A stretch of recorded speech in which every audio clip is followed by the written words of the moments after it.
Hello दोस्तों, चलिए जानते हैं आज की 50 बड़ी खबरों को। सस्ते ब्याज पर 10 लाख लोन, मोदी सरकार की स्कीम से हो रहा है बड़ा मुनाफा। केंद्र सरकार की कई ऐसी स्कीम है जिनके जरिए आम लोगों की किस्मत बदली है। ऐसे ही एक स्कीम प्रधानमंत्री मुद्रा योजना की है। इस स्कीम के तहत लोन लेकर महाराष्ट्र के वर्धा के रहने वाले 41 वर्षीय प्रवीण थोक तगड़ा मुनाफा कमा रहे हैं। मिनिस्ट्री ऑफ MSME की ओर से प्रवीण थोक के सफलता की कहानी बताई गई है। रेलवे स्टेशन पर घूम रहा था युवक, GRP ने बैग चेक किया तो उड़े होश, बुलानी पड़ी ATS और ED कैंट स्टेशन पर। बीते रात GRP ने 1.84 करोड़ विदेशी मुद्रा के साथ एक युवक को गिरफ्तार कर लिया है। तलाशी में बैग से वियतनाम, थाई, जापान और चाइनीज मुद्रा बरामद हुए हैं। सूचना मिलते ही ED और ATS के भी कान खड़े हो गए हैं। सोमवार को GRP थाने में पहुंची दोनों एजेंसियों ने युवक से पूछताछ किया। अग्रिम कार्रवाई की जा रही है। ईरान में 100 से ज़्यादा जिंदगियां लेने वाला दर्दनाक हादसा दिखी हर और अफरा तफरी। ईरान में एक भीषण हादसा हुआ है।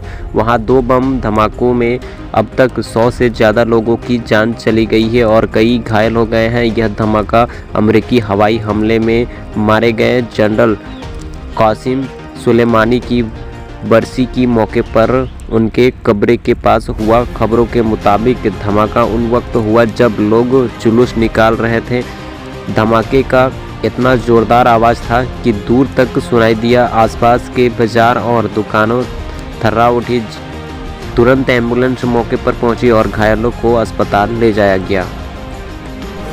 10 साल कैद, 10 लाख के फाइन भी नहीं। नए हिट एंड रन लॉ में मिलेगी इतनी सजा। हिट एंड रन के नए और सख्त कानून के खिलाफ हड़ताल पर गए ट्रक चालकों ने काम पर लौटना शुरू कर दिया है और 1-2 दिन में हालात सामान्य हो जाएगी। ट्रक चालकों के संगठन all India Motors transport Congress ने कहा कि सरकार ने आश्वासन दिया है कि उसके सदस्यों के साथ चर्चा के बाद ही हिट एंड रन दुर्घटना के बाद मौके से भाग जाना मामलों से संबंधित नए कानून लागू किए जाएंगे। आपको बता दें, सरकार ने कहा था कि सड़क दुर्घटना में लापरवाही से हुए मौत के मामले में वाहन चालक पर 10 लाख रुपये का जुर्माना लगाना महज अफवाह है। सरकार द्वारा इस मामले में जो नया सेक्शन जोड़ा गया है इसमें कहीं भी 10 लाख रुपये का उल्लेखन ही नहीं है।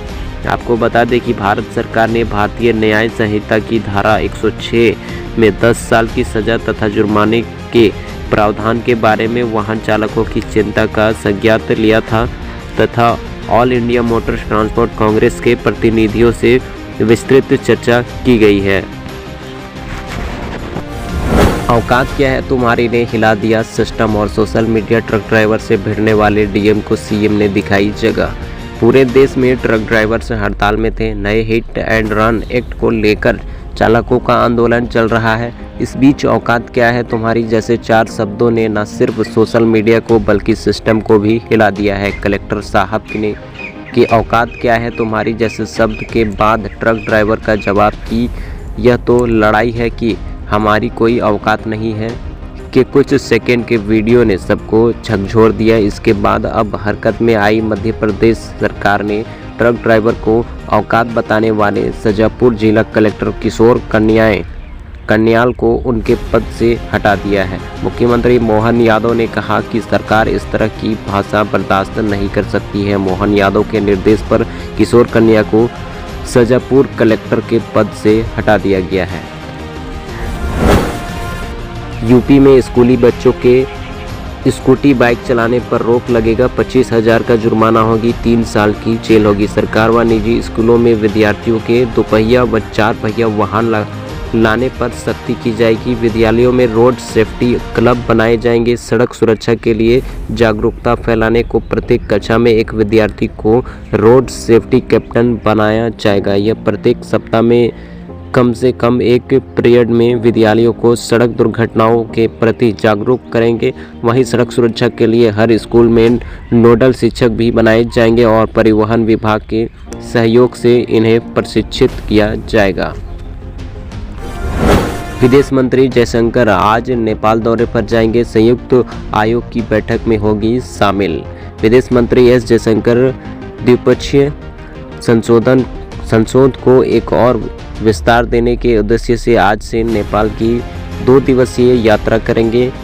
इस दौरान वह नेपाल के विदेश मंत्री एनपी साउद के साथ भारत नेपाल संयुक्त आयोग की 7वीं बैठक की सह अध्यक्षता करेंगे। सुबह केजरीवाल के घर होगी ईडी की रेड, हो सकते हैं गिरफ्तार एएपी नेताओं का पोस्ट।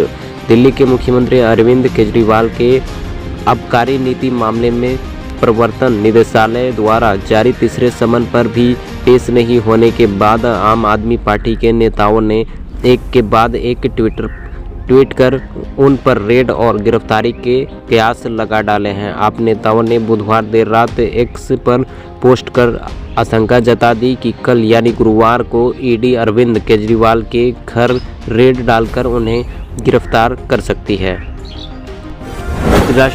राष्ट्रीय गठबंधन समिति की बैठक आज पार्टी की रणनीति पर होगी चर्चा। कांग्रेस की राष्ट्रीय गठबंधन समिति आगामी लोकसभा चुनाव को लेकर पार्टी की रणनीति तय करने के लिए आज अहम बैठक कर रही है। इसमें राज्य के पीसीसी अध्यक्ष, महासचिव, विधायक दल के नेता, पार्टी प्रभारी और संगठन के पदाधिकारी भाग लेंगे। दिल्ली में पार्टी मुख्यालय में होने वाली इस बैठक में 32 राज्यों से मिले लोकसभा सीट वार आकलन की रिपोर्ट के आधार पर समिति राष्ट्रीय अध्यक्षता के साथ चर्चा करेगी। इसके अलावा इस बैठक में भारत न्याय यात्रा पर भी चर्चा की जाएगी। जेपी नड्डा पहली बार लड़ सकते हैं लोकसभा चुनाव, राज्यसभा के अन्य सांसदों को भी आजमा सकती है भाजपा अध्यक्ष जेपी नड्डा समेत राज्यसभा से जुड़े सभी बड़े दिग्गज लोकसभा चुनाव मैदान में नजर आएंगे। पार्टी ने ऐसे ज़्यादातर दिग्गजों को उनके मूल राज्य से ही चुनाव मैदान में उतारने का फैसला किया है। 2019 में देश में 9.30 लाख लोगों की कैंसर से मौत, चीन के बाद एशिया में दूसरे नंबर पर भारत। देश में साल 2019 में कैंसर से 9.3 लाख लोगों की मौत हुई है और करीब 12 लाख नए मामले दर्ज किए गए हैं, जो चीन के बाद एशिया में सबसे ज़्यादा है। वहीं चीन में 48 लाख नए मामले और 27 लाख मौतें हुई है। शोधकर्ताओं ने बताया कि भारत, चीन और जापान में कैंसर के मामले एशिया में सबसे ज़्यादा है। इन तीनों देश को मिलाकर कुल 94 लाख नए मरीज और 56 लाख लोगों की कैंसर से मौत हुई है। जापान में 9 लाख नए मामले और 4.4 लाख लोगों की मौत हो गई है। को आत्मनिर्भर बनाना हमारी जिम्मेदारी, आत्मनिर्भर भारत उत्सव उद्घाटन पर बोले पीयूष गोयल। केंद्रीय वाणिज्य मंत्री पीयूष गोयल ने बुधवार को नई दिल्ली के भारत मंडपम में आत्मनिर्भर भारत उत्सव का उद्घाटन किया। उन्होंने कहा, भारत को आत्मनिर्भर बनाना हमारी जिम्मेदारी है। आत्मनिर्भर भारत का मतलब यह नहीं है कि हम दूसरों के लिए अपने दरवाजे बंद कर दें। मंदिर और सीएम योगी को मिली बम से उड़ाने की धमकी, यूपी एसटीएफ ने 2 आरोपी को किया गिरफ्तार। उत्तर प्रदेश के मुख्यमंत्री योगी आदित्यनाथ और अयोध्या के राम मंदिर को बम विस्फोट कर उड़ाने की धमकी देने के मामले में पुलिस के विशेष कार्यबल ने बुधवार को 2 अभियुक्तों को गिरफ्तार किया है। एसटीएफ द्वारा जारी बयान के मुताबिक एसटीएफ की एक टीम ने आज शाम राजधानी लखनऊ के गोमती नगर स्थित विभूति खंड इलाके से ताहर सिंह और ओम प्रकाश मिश्रा नामक व्यक्ति को गिरफ्तार किया है। केजरीवाल हो या हेमंत सोरेन, हर भ्रष्ट नेता को सजा मिलेगी। भाजपा नई दिल्ली 3 जनवरी। भारतीय जनता पार्टी ने प्रवर्तन निदेशालय के समन को बार बार नज़रअंदाज करने के लिए दिल्ली के मुख्यमंत्री अरविंद केजरीवाल और झारखंड के मुख्यमंत्री हेमंत सोरेन की बुधवार को आलोचना की और कहा कि प्रधानमंत्री नरेंद्र मोदी के शासन में हर भ्रष्ट नेता को उनके गलत कामों के लिए दंडित किया जाएगा। बाबूलाल मरांडी ने राज्यपाल को लिखा पत्र, कहा, गांडे में अब उपचुनाव संभव नहीं। पूर्व मुख्यमंत्री सह प्रदेश भाजपा अध्यक्ष बाबूलाल मरांडी ने राज्यपाल को पत्र लिखा है कि झारखंड राज्य में जो राजनीतिक परिस्थितियां उत्पन्न हो रही है वह संवैधानिक संकट का कारण बनेगी। झारखंड कांग्रेस प्रभारी गुलाम अहमद मीर बोले, भाजपा के आतंक से लड़ रहे हैं हेमंत सोरेन। झारखंड कांग्रेस के नवनियुक्त प्रभारी गुलाम अहमद मीर ने कहा कि भाजपा देश के मजबूत नेता को अपने पल्ले में करने के लिए ईडी सीबीआई के आतंक का राज कायम कर रही है। पिछले 10 साल से लगातार ऐसे नेता जो पूरे मजबूती के साथ भाजपा के खिलाफ लड़ रहे हैं, उनको टारगेट किया जा रहा है। कांग्रेस पार्टी राज्य में हेमंत सोरेन सरकार के नेतृत्व वाली गठबंधन की सरकार के साथ मजबूती से है। हेमंत सोरेन भी पूरे ईमान के साथ भाजपा के आतंक का मुकाबला कर रहे हैं। प्रभारी श्री मीर बुधवार को प्रभात खबर के साथ बातचीत कर रहे थे। उन्होंने कहा कि भाजपा विपक्ष के नेताओं को साथ आने का ऑफर देती है, जो नहीं आया उनके खिलाफ साजिश करती है। स्थिति गंभीर हो जाने के बाद सरकारी अस्पतालों में सीधे रेफर नहीं कर पाएंगे निजी अस्पताल, मापदंड तैयार।